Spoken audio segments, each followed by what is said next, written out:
When you want to build a complex environment with packages from different channels, or when you want to share your environment, you can do this by creating a .yaml file.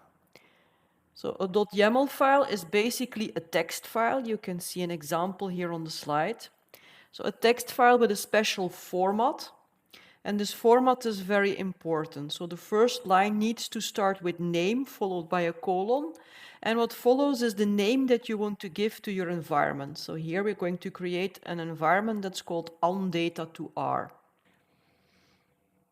Then there is the next part that starts with channels followed by a colon.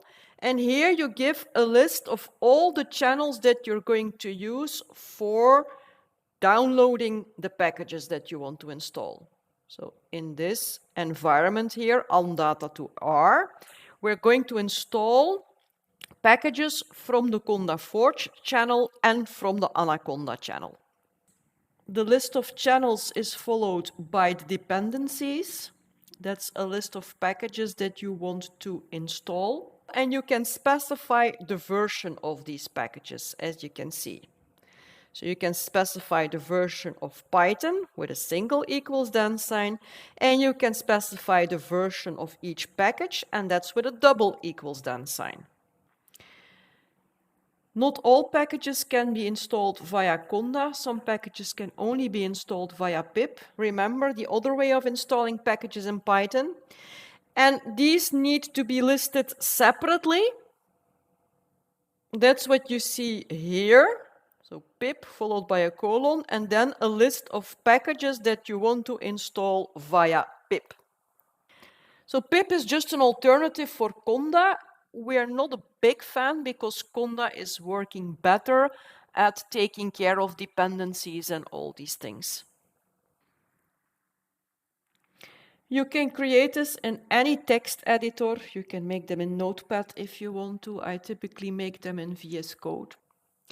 So what is very important is that your YAML file needs to look like this. So syntax is very important. You need to write these names. They have to be followed by a colon. You have to list your packages like this with these hyphens in front of them. And also the indentation is very important. So it needs to follow this indentation. If you don't follow the rules for the syntax, then the code will not work and you will not be able to create the environment. If you follow the link here at the bottom of the slide, you end up here in this GitHub repository. So this link here leads to the environment.yaml file. This is a YAML file for creating the environment of the spatial training.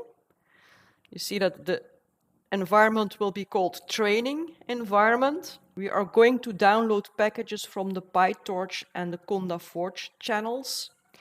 These are the packages that we're going to install. So we're going to work with Python 3.11.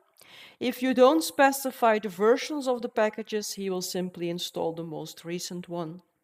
And there's also a number of packages that we have to install via pip, as you can see here. So, and pip is able to install from GitHub. That's what we are doing here in this line of code, but this will only work when you have Git installed on your computer. So for the spatial training, you have to install Miniconda and you have to install Git. So you create this text file. You save it as a .yml file, so a .yaml file, and then you can use it to create the environment. So if you have a YAML file, you can create the environment using this command here, conda env create. So create a conda environment from file, which file, environment.yaml. So those who are going to follow the spatial trainings, I would like to ask you to go to this GitHub repository, download this YAML file. So you will end up here. You can download the YAML file and use it to create the training environment.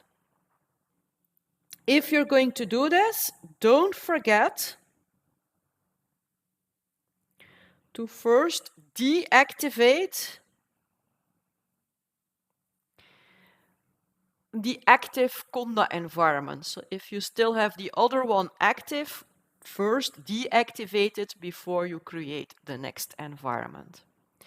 So you see that you can use your up and down arrow here in the Anaconda prompt to go back to the previous commands that you have typed.